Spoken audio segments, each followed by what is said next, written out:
Bienvenidos y bienvenidas una semana más a Foco, el programa de entrevistas donde las preguntas las haces tú. Y en un programa de entrevistas de psicología no podía faltar una que girase en torno a la vejez, ¿vale? ¿Qué pasa con las personas mayores? ¿Se habla lo suficiente de la tercera edad? Y sobre todo, ¿qué pasa cuando se da maltrato?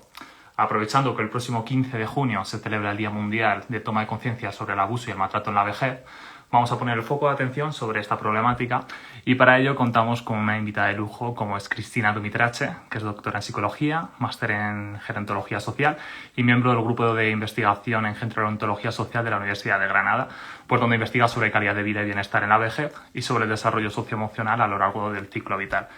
Así que le vamos a ir dando paso y vais a conocer a nuestra invitada. Voy a poner sobre la mesa este tema tan interesante, a la par que problemático, y nos arrojará un poco de luz sobre él. A ver, que se está conectando. Hola Cristina, ¿qué tal? ¿Cómo estás? Hola, buenas tardes. Muchas gracias por la invitación. ¿Todo bien por aquí? Cuando queráis. Bueno, pues nada, nosotros estamos muy agradecidos de que estés aquí. Tener una experta en el tema sobre esto pues siempre enriquece mucho, ¿no? Tanto a nosotros como profesionales como a las personas de la calle que ven estas entrevistas.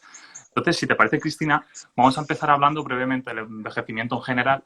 Y es que hay muchas veces que cuando hablamos de hacernos mayores, en algunas personas se despierta cierta incomodidad. ¿Crees que por lo general la gente teme a la vejez?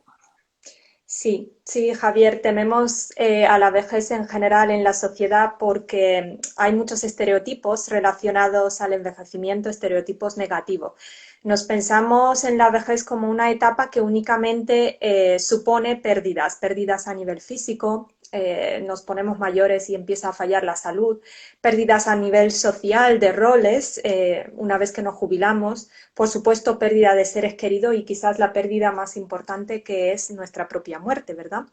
Entonces, es un tema tabú, la muerte, el envejecer. Vivimos en una sociedad en la que lo valioso es ser joven y por tanto lo contrario tiene poco valor, ¿no? Es verdad que la vejez supone todos estos cambios, todos esos retos y es obviamente un proceso al que nos tenemos que adaptar y aceptar, ¿no? Porque hay cambios importantes. Pero también hay que tener en cuenta que la vejez es un periodo que puede durar 20 años, 30, 40, según la esperanza de vida que tenga cada ser humano, ¿no? Entonces, también hay que tener en cuenta que durante este periodo de tiempo tan largo, el más largo de todo el ciclo vital, vamos a experimentar también cambios positivos. Pues, por ejemplo, mejor autoconocimiento. Conforme cumplimos años, nos conocemos mejor. Mejor capacidad para regular nuestras propias emociones, que también nos lo puede dar la experiencia y haber tenido muchas vivencias y situaciones difíciles que afrontar. Adopción de nuevos roles también, como ser abuelo o abuela, disponer de más tiempo, ¿no? Que en otras etapas de la vida pues no se cuenta con ese tiempo extra o incluso en algunos casos mejores recursos económicos. Pero yo creo que sobre todo tenemos que ver la vejez como una oportunidad, porque lo contrario a envejecer, ¿qué es? ¿Qué es para ti? Envejecer. Y No eso no envejecer. mala señal, ¿no? Quiero decir, el hecho de estar envejeciendo, quiero decir, es bueno, ¿no? Ojalá envejezcamos todos porque será buena señal de que seguimos aquí. Efectivamente, porque no envejecer significa morirse. Envejecer es cumplir muchos años, tener todos los días una nueva oportunidad. Pero desafortunadamente en la sociedad actual no se vive así. Pensad, por favor, en la cantidad de productos para esconder el paso del tiempo. Existe un producto específico para cada parte del cuerpo y así esconder pues, las canas, la arruga, una crema para el codo, para cualquier parte del cuerpo para que nuestro cuerpo no se note, ¿vale? Hay expresiones que son de toda la vida y, no, y las utilizamos como a la vejez viruela, el viejo que está, el viejo verde, todas esas expresiones lo único que ponen de manifiesto este miedo que tenemos y el rechazo a envejecer, cuando realmente lo que os decía es que envejecer es cumplir muchos años y eso es positivo porque todos queremos vivir muchos años. Es una paradoja, queremos vivir muchos años pero que el paso del tiempo no se note en nuestro cuerpo y en nuestra mente, ¿no? Entonces es paradójico. Sí, Y sí, es un tema interesante el que planteas. mm. Y sí que es cierto como que a nivel social, ¿no? Parece que se genera mucho rechazo hacia la vejez. Incluso, bueno, a nivel de marketing, ¿no? Todo lo que decías de los productos que se hacían como para esconder esa vejez. Sí que es cierto que es un momento en el que nos vamos a exponer a muchos cambios, que es una nueva oportunidad, pero ¿qué elementos nos pueden ayudar a envejecer satisfactoriamente? Hay muchos, fíjate, al principio, incluso desde una perspectiva científica, se veía el proceso de envejecimiento y la vejez como un periodo exclusivamente de pérdidas, y entonces se buscó modelos de envejecimiento desde una perspectiva positiva, que los llamamos envejecimiento con éxito, de la Organización Mundial de la Salud, que os sonará muchísimo, que es un modelo de envejecimiento positivo que se utiliza en Europa, especialmente en España. Es el modelo que se aplica como política social y que guía un poco las diferentes actuaciones que os podéis encontrar desde, por ejemplo, los programas, aquí en Andalucía lo llamamos centros de participación activa o antiguamente se les llamaba hogar del pensionista. Eso viene de esa idea, ¿no?, de que tenemos que promover un envejecimiento positivo. Pues si seguimos a la Organización Mundial de la Salud, para envejecer satisfactoriamente o con salud, tendríamos que tener salud física y mental, a nivel cognitivo, a nivel emocional. Tendríamos que tener, para mí, más que salud, buena capacidad funcional. O sea, ser autónomos, a pesar de tener dificultades, porque es lo que ocurre con muchas personas mayores. Luego también la OMS nos dice que tenemos que participar activamente en todas las esferas de la vida y también seguir aprendiendo a lo largo de toda la vida. Aparte de este modelo existe otro que es el de envejecimiento con éxito que proponen en el ámbito anglosajón Rowe y Kahn y que hablan pues de nuevo de tener buena salud, de tener buena capacidad cognitiva y participar socialmente. Pero fíjate, estos modelos, aunque pretenden de nuevo fomentar el envejecimiento satisfactorio y darnos como unas pautas, como decías tú, una receta para envejecer satisfactoriamente, en definitiva también son edadistas y pueden ser exclusivos porque hay muchas personas mayores, de hecho la mayoría, que tienen problemas de salud, que a lo mejor no participan socialmente o no siguen aprendiendo, pero a pesar de eso siguen estando muy satisfechos con su vida. ¿Y por qué? Pues hay un modelo que personalmente me gusta mucho que se llama envejecimiento armonioso. Básicamente, así para hacerlo corto, este modelo dice, mira, lo importante es que la persona encuentre ese equilibrio entre lo que es participar en la sociedad, hacer actividades, mantenerse activo y buscar ese espacio para sí mismo, para aceptar el momento vital que vive, para tener esa visión contemplativa de la vida, ¿no? Básicamente es buscar aquello que nos dé sentido en la vida. Para mí lo esencial es que las personas mayores sientan que vale la pena vivir. De hecho, hay una expresión que utilizan en Japón que me gusta mucho, que es Ikigai. ¿Cuál es la razón por la que te levantas todos los días? Si tienes una razón para levantarte todos los días, vas a estar satisfecho. Pero creo yo que en la vejez o con 20 años o con 50, ¿no? Y aparte de eso, un aspecto importante es que podamos sentir que tenemos control sobre nuestras propias vidas, sobre nuestras decisiones. Yo diría que serían más o menos pues estos los aspectos claves para que podamos envejecer satisfactoriamente. Y es un reto porque en definitiva es como la presión también de estar felices, de hacerlo bien, de estar satisfecho. Yo creo que también tenemos que ser realistas en ese sentido, ¿no? Y encontrar ese equilibrio, ese balance más bien, ¿no? Entre esa capacidad de poder, como os decía, encontrar sentido en la vida y por otro lado aceptar, ¿no?, que llega un momento en lo que vamos a tener que lidiar con muchas pérdidas. Ujú. Un momento en el que nos vamos a tener que enfrentar a diferentes retos y hemos estado hablando de envejecimiento en general, pero por ir al meollo de la entrevista, que se titula Envejecimiento y maltrato, ¿qué podríamos considerar como malos tratos en la vejez? Bien, pues vamos a ir a la Declaración Oficial de Toronto para la Prevención Global del Maltrato del año 2002, de nuevo, que propone la Organización Mundial de la Salud, que, cito, hace referencia al maltrato hacia las personas mayores como cualquier acción única o repetida o la falta de respuesta apropiada, porque a veces no hace falta que sea una acción, sino la omisión de una acción, que causa daño, angustia a una persona mayor, que ocurre dentro de cualquier relación, puede ser una relación interpersonal cercana en el ámbito familiar o en el ámbito institucional o en la sociedad, donde existe una expectativa de confianza, o sea, es una relación cercana, nos conocemos, en el que la persona mayor o recibe un trato que es inadecuado, dañino a nivel psicológico, a nivel físico, y se rompe esa confianza que os comentaba antes, ¿vale? Pues ya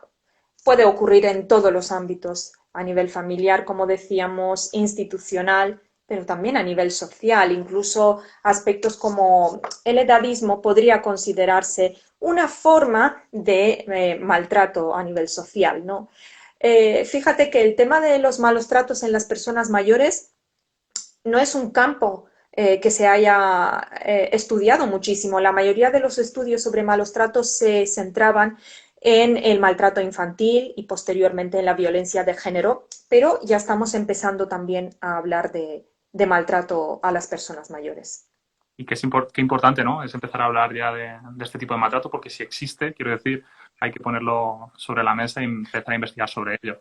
Y esta definición nos ayuda a contextualizar un poco el tema sobre el que vamos a hablar ahí hoy, pero para que los espectadores todavía se hagan una idea más general, ¿qué porcentaje de personas mayores es maltratada?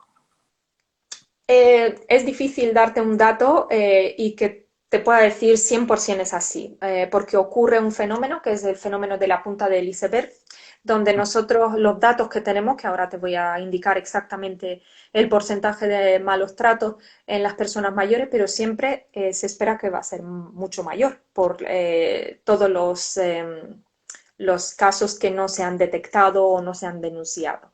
La prevalencia general de todos los tipos de maltrato se sitúa alrededor del 4%, pero hay estudios que dicen que pueden llegar hasta el 10%. Eso va a diferir muchísimo del país, del tipo de estudio que se ha realizado, pero repito, estas cifras son muchísimo más bajas porque es un problema minimizado a nivel social. Eh, Obviamente que no se detecta por falta de conocimiento de los profesionales, por falta de protocolos ágiles, por falta de conocimiento entre las personas mayores, por falta de recursos, en fin, muchísimos factores. Estos datos, te digo, son solamente la punta del iceberg porque hay muchísimos casos sin detectar. Hay muchos casos creo que están ahí como no en la sombra y al final Mm. todavía más difícil poder abordarlos. Por eso es importante, ¿no? Hablar de estos temas. Y cuando hablamos de maltrato en la vejez, podemos decir que es como un concepto con muchos matices, puesto que no únicamente tiene una tipología. Entonces, por lo tanto, ¿qué tipos de malos tratos existen? Pues vamos a ver, de nuevo tenemos malos tratos físicos, toda acción que cause daño físico de manera intencional, psicológico, por ejemplo, someter a estrés, sentimiento de indignidad, miedo, agresiones verbales, amenazas, económico, uso ilegal del patrimonio o de los bienes, recursos de la persona mayor, o uso de los recursos y los bienes de la persona mayor cuando ésta no ha dado su permiso para el uso de esos bienes, puede ser también maltrato a nivel sexual, cualquier contacto de carácter sexual sin que tenga el consentimiento o cualquier otra acción que viole obviamente la intimidad, el derecho a la dignidad de la persona mayor, pero puede haber también negligencia y abandono cuando hay un rechazo o negación para iniciar continuar o completar la atención a las necesidades de la persona mayor. Puede ser intencionada en el caso de la negligencia o el abandono o no, pero sigue siendo abandono o negligencia. Uh-huh. Y claro, al vivir en sociedad, incluso nosotros y nosotras mismas podemos llevar a cabo ciertos comportamientos dañinos, incluso sin darnos cuenta, ¿no? Que pueden pasar muy desapercibidos e incluso considerarse como algo normal, ¿no? Entonces, ¿crees que hay determinadas formas de maltrato que quizás son un poco más sutiles, pero que están normalizadas y no se conciben como tal? Sí, fíjate, pueden haber diferentes comportamientos, la forma de hablarle a una persona mayor desde una perspectiva muy paternalista, infantilizando a la persona mayor. Luego, por ejemplo, en el trato, en el ámbito institucionalizado, las malas prácticas, por ejemplo, sentar a la persona mayor en un sillón donde le resulta muy difícil levantarse porque Uh-huh. así queremos evitar conductas indeseadas como una deambulación excesiva que puede ocurrir en el caso de las personas que tienen demencia, ¿no? Entonces, es muy complejo porque a lo mejor la intención del personal ha sido evitar caídas, evitar que esa persona se haga daño, evitar una posible agresión a otro residente, pero es complejo saber la intención y como tú dices puede ser completamente con una buena intención, como es en este caso evitar una caída. Es muy difícil buscar una solución respetuosa, pero desde en los últimos años hay un modelo de atención llamado modelo de atención centrado en la persona que se aplica en muchos otros ámbitos y también al cuidado de las personas mayores dependientes. Recuerdo concretamente un caso, hablando con una psicóloga que trabajaba aquí en una residencia, sobre la solución que habían conseguido encontrar para un caso de un señor con un nivel de deterioro cognitivo muy, muy alto, que necesitaba deambular muchísimo.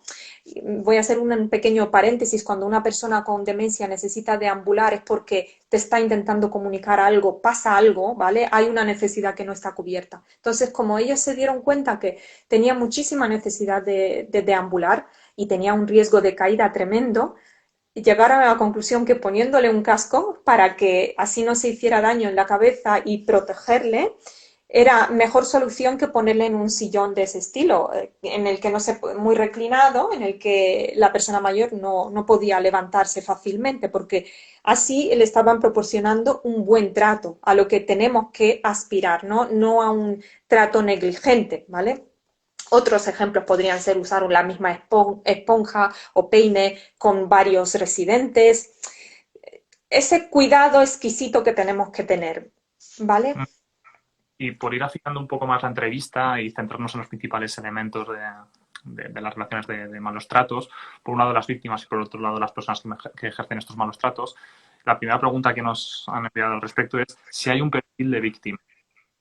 Sí, antes de nada me gustaría aclarar que presentar ciertos factores de riesgo puede aumentar la probabilidad de que se dé una situación de malos tratos, pero eso no es causalidad, ¿vale? Pero sí hay perfiles como características individuales del mayor, por ejemplo, discapacidad y problemas de salud importantes, deterioro cognitivo, aislamiento social, un estilo de afrontamiento pasivo, locus de control interno, una edad avanzada, bajo nivel educativo, también desconocimiento de sus propios derechos y sentimiento de culpabilidad, porque en mi hijo a lo mejor la persona a la que denuncio, una persona con dificultad porque está aislada y sin recursos socialmente, ¿no? Y además pues una baja calidad de vida, frágil físicamente y quizás también a nivel cognitivo y a nivel emocional, ¿no? O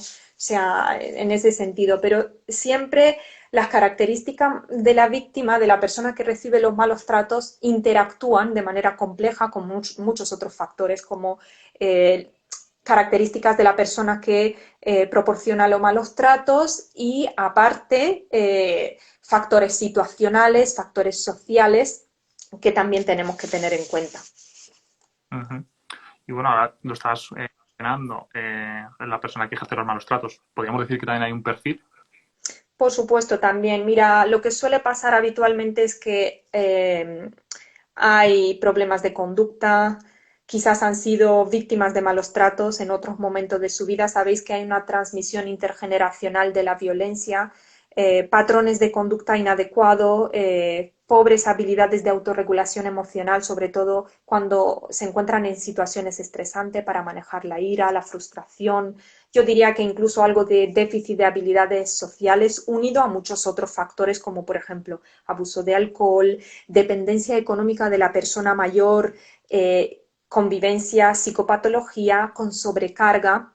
Pero de nuevo quería destacar que no una persona, por ejemplo, por presentar un patrón de conducta determinado acabará maltratando. Tienen que darse muchísimos factores al mismo tiempo y es un proceso muy complejo y, como os decía, hay que tener también en cuenta otros aspectos, como por ejemplo la mala relación anterior entre la persona mayor y la persona que acaba maltratando, el hecho de que tienen poco apoyo a nivel formal, pensad en una situación de un cuidador, una cuidadora, dependiente económicamente de la persona mayor, sin posibilidad de interactuar socialmente, con historial de maltrato, con dificultad para encontrar apoyo informal y formal, en fin, con muchísimos factores que contribuyen al mismo tiempo. Entonces, es un tema muy complejo y, por supuesto, que hay que responsabilizar a la persona que ejerce los malos tratos, pero a la vez lo ideal, lo esencial sería evitar ese sufrimiento, evitar estas situaciones a través de buenos programas de prevención. Ujú. Estamos hablando al fin y al cabo de factores de riesgo, ¿no? Que el hecho de que estén ahí no implica necesariamente que se vaya a dar esa situación de maltrato, pero por echar o fijarnos en el otro lado de la balanza, ¿cuáles podríamos decir que son los factores protectores para evitar este tipo de problemática? Pues diría, por ejemplo, el apoyo social formal, que pueden ser todos los recursos de los que podamos disponer en la sociedad, pero también el apoyo informal del que pueda disponer la persona mayor y también la persona que acaba maltratando. Habilidades de afrontamiento eficaces en los dos, por ejemplo, en la persona mayor, ¿no? Que sepa afrontar las dificultades, que busque ayuda y apoyo cuando ocurren, y también en la persona que acaba maltratando, que sufre una sobrecarga, por ejemplo, del cuidador o que no tiene suficiente apoyo. Por supuesto, programas de cuidado al cuidador para evitar, sobre todo en los casos más vulnerables, en los perfiles más vulnerables, tratamientos y apoyo pues, para aquellas personas que tienen algún tipo de problema, alguna psicopatología, alguna adicción y además muchísimos conocimientos en la sociedad en general, en los profesionales en particular y en las personas mayores sobre lo que es el buen trato y sobre qué es maltrato. Y además creo yo que tenemos que empezar a hablar de estos temas abiertamente, tratarlos, buscar entre todos soluciones, porque es la única forma de erradicar el problema. Desde luego, es que hay que hablarlo. Muchas veces parece que las cosas de las que nos habla parece que a los ojos de la sociedad no existen, pero no, es que están ahí, hay que sacarlas, ¿no? Hemos hablado de factores de riesgo, de factores protectores, ¿no? Podemos decir que la pandemia, al fin y al cabo, pues bueno, llevamos más de un año y pico de pandemia, hemos estado expuestos a muchos estresores propios de la situación sanitaria que estamos viviendo y que ha supuesto grandes cambios en la manera de vivir, ¿no? ¿Crees que la pandemia o durante la pandemia ha habido un repunte de los casos de maltrato?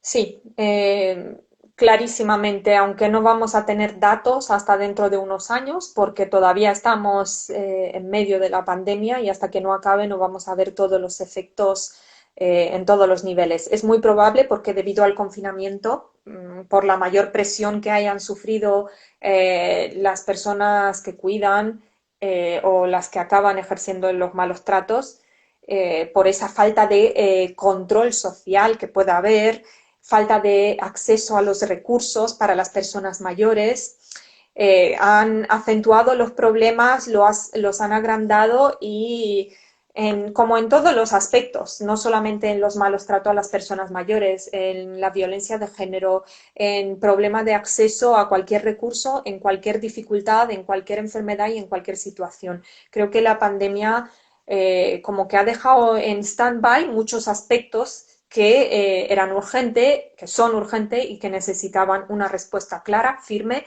recursos y muchísima atención destinada. Entonces, clarísimamente, el problema de los malos tratos se ha visto muy, muy incrementado, diría yo, por la situación derivada de la pandemia. La verdad es que la pandemia ha supuesto un impacto considerable. Bueno, solo hay que ver, ¿no? Por ejemplo, cuando salían las noticias de las residencias, ¿no? Que tenían que estar al final pues, medidas más efectivas y que se producían pues, situaciones también de aislamiento en las personas mayores. Bueno, esas preguntas también en este sentido, aprovechando que tú eres una experta en la materia, y es que más allá del maltrato, ¿cómo crees que ha afectado la pandemia a las personas mayores? Y si crees que han podido experimentar un mayor deterioro debido a la pandemia. Sí, en primer lugar, hemos notado mayores niveles de soledad y de aislamiento social, tanto en las personas que viven en la comunidad, que viven en sus casas, en sus domicilios, como las personas mayores institucionalizadas. El miedo al contagio, eh, todos los problemas del aislamiento en caso de contagio, no poder tener ese acompañamiento por parte de la familia o la situación tan rara cuando sí se ha podido entrar en las residencias. Recuerdo de ver o de leer algún artículo donde decían que es que para dar un abrazo te tenías que poner un mono para poder abrazar a una persona. Hay unas carencias también a nivel afectivo tremendo porque tenemos que estar con distancia social, dar un abrazo, dar un beso, que en esta cultura es tan importante, pues nos hemos visto todos y todas privados, pero en el caso de las personas mayores que ya de por sí pues tienen diferentes vulnerabilidades a nivel físico, las personas que ya tienen una edad muy avanzada, los que están en la cuarta edad, como hablamos en gerontología, los mayores de 80, pues que ya han visto muchas personas irse y que tienen una red social muy reducida, pues estas carencias han aumentado, como os decía, los niveles de soledad y también el riesgo de trastornos emocionales. Fíjate también que aumenta el miedo al contagio, son el grupo más afectado a nivel epidemiológico y obviamente pues eso también crea más ansiedad y aumenta en aquellas personas que son vulnerables el riesgo de trastornos emocionales. Luego también hay un aspecto fundamental en cuanto al acceso a los recursos. Aquellas personas mayores pues, han desarrollado enfermedades como las neurodegenerativas, el cáncer y todo tipo de enfermedades, pues que no han podido recibir un diagnóstico a tiempo o que tienen una lista de espera muy larga para el seguimiento y sus revisiones médicas. También es un impacto importante. Las personas, por ejemplo, institucionalizadas que tenían que estar en sus habitaciones. Imaginaros lo que es estar en una habitación y que no podían tener acceso a sus terapias, que también eso aumenta el deterioro cognitivo, el deterioro a nivel físico, porque no es fácil a una residencia, imaginaros, de 70 residentes proporcionarle individualmente el tratamiento que se podría proporcionar en grupo, muchísimo más difícil, ¿vale? Además, por el tema de la pandemia, con todos los cuidados para evitar contagios, ¿no? Y poner en contacto unos con otros. Y luego, fíjate, otro aspecto que creo yo que es muy doloroso, no poder despedirse adecuadamente de muchos seres queridos. Y eso conlleva un duelo patológico que seguro que os vais a encontrar mucho en la consulta, de personas pues, que no han podido ver el cuerpo de un ser querido, no han podido ir a un funeral. Recuerdo el caso de una pareja mayor. eh, Él se contagia, entra en el hospital, a los pocos días ella también, pero fíjate, como la señora no daba síntomas, ingresó, fue a UCI, a planta, en 2 días se muere y cuando sale el esposo del hospital ya estaba enterrada. Imaginaros la situación. Sí, hay muchas situaciones así y creo yo que vamos a necesitar todos y todas hablar muchísimo y las personas mayores, por supuesto, van a necesitar un espacio para poder expresar todo esto. Eh, Ponerlos a escuchar esto, ¿no? Y es que al final, es verdad, nos hemos visto privado de muchas cosas y el poder despedirnos de nuestros seres queridos, qué importante es y qué complicado se ha vuelto, sobre todo en determinados momentos cuando la cosa estaba más restrictiva. Pero bueno, como comentabas tú, todos los efectos de la pandemia, ¿no? Faltará un poco de tiempo, ¿no? Para ver cómo ha afectado, ¿no? Que vayan saliendo investigaciones en esa línea. Y para ir cerrando ya la entrevista, quiero hacerte la pregunta que hacemos a todos nuestros invitados e invitadas y es ¿cuál crees que es el reto más importante al que se tiene que enfrentar la psicología o, en tu caso, la gerontología durante los próximos años? Hay muchos retos. Uf, no daría la entrevista para todos los retos, pero bueno, por elegir alguno, conseguir disminuir los niveles altos de soledad y, por supuesto, prevenir e intervenir en los trastornos emocionales en las personas mayores. Hay niveles altos de soledad y sintomatología depresiva, aunque no llegue a un trastorno diagnosticable por el DSM, alrededor del 20%. O sea, sí, tenemos un 80% de personas mayores que envejecen satisfactoriamente, pero también un 20% que necesita esa atención especializada. Un porcentaje lo suficientemente alto como para prestarle atención. Bueno, Cristina Dumitrache, muchísimas gracias. La verdad es que bueno, se ha pasado súper rápido ya el tiempo de la entrevista. Muchas gracias por Sí. haber dado la invitación y por hablar de un tema tan importante que muchas veces está silenciado, pero que es necesario que se ponga sobre la mesa de vez en cuando. Muchas gracias y te mandamos un fuerte abrazo. Gracias a vosotros por la invitación y vamos, me ha encantado esta experiencia. Así que estamos en contacto. Feliz Perfecto. tarde a todo el mundo. Muchas gracias. Adiós. Adiós. Bueno, pues ya hemos llegado al final de la entrevista. Muchas gracias por las preguntas que nos enviáis siempre. La verdad es que son muy interesantes y no da tiempo a responderlas a todos, a todas las preguntas. Yo quiero aprovechar para mandar un saludo a mis abuelos. No hemos estado hablando de personas mayores, pues bueno, yo mando desde aquí un besico a Maximino, Pilar, Mari Carmen, bueno, y a mi abuelo Emilio, hasta donde esté. Y nada, que muchas gracias por vuestra participación. Os recuerdo que dentro de 2 semanas volveremos con la entrevista de Rubén Somalo, que es nuestro psicólogo en Aragón Diversa, el nuevo proyecto que hemos sacado a cabo con el Gobierno de Aragón, hablando de la entrevista Creciendo en un mundo sin referentes. ¿De qué hablaremos? Bueno, pues pasaros porque os va a interesar. Si nos veis desde YouTube, nada, seguirnos, darle al like y a la campanita. Y bueno, que muchísimas gracias y nos vemos pronto. Que vaya muy bien.